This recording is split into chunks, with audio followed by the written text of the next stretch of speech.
राधे राधे सभी को। कैसे हैं आप सभी? आइए, क्यों मनाई जाती है बसंत पंचमी?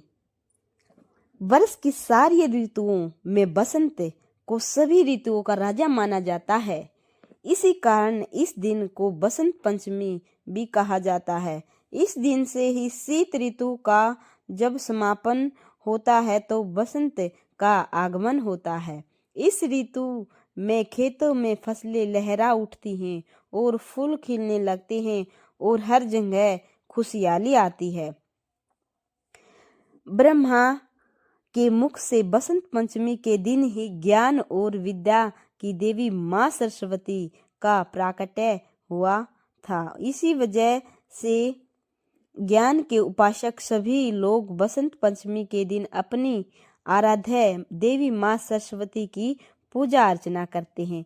आइए सुनते हैं पूरे श्रद्धा भाव से माँ सरस्वती यानी के बसंत पंचमी की पौराणिक कथा। बसंत पंचमी को लेकर कई पौराणिक कथाएं प्रचलित हैं। मान्यता है कि सृष्टि रचयिता भगवान ब्रह्मा ने जीवों और मनुष्यों की रचना की थी। उन्होंने इस बात का ध्यान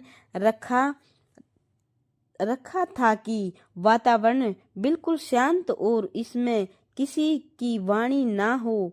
यह सब करने के बाद भी ब्रह्मा जी संतुष्ट नहीं थे। सृष्टि की रचना के बाद से ही उन्हें सृष्टि सुनसान और निर्जन नजर आने लगी। तब ब्रह्मा जी ने भगवान विष्णु से अनुमति लेकर अपने कमंडल से पृथ्वी पर जल छिड़का। कमंडल से धरती पर गिरने वाले जल से पृथ्वी पर कंपन हुए और एक अद्भुत शक्ति के रूप में चतुर्भुजी 4 भुजाओं वाली सुंदर स्त्री प्रकट हुई। इस देवी के एक हाथ में वीणा और दूसरे हाथ में वर मुद्रा होती है, बाकी अन्य हाथों में पुस्तक और माला थी। ब्रह्मा जी उस स्त्री से वीणा बजाने का अनुरोध किया। देवी के वीणा बजाने से संसार के सभी जीव जंतुओं को वाणी प्राप्त हुई। इसके बाद से देवी को सरस्वती कहा गया।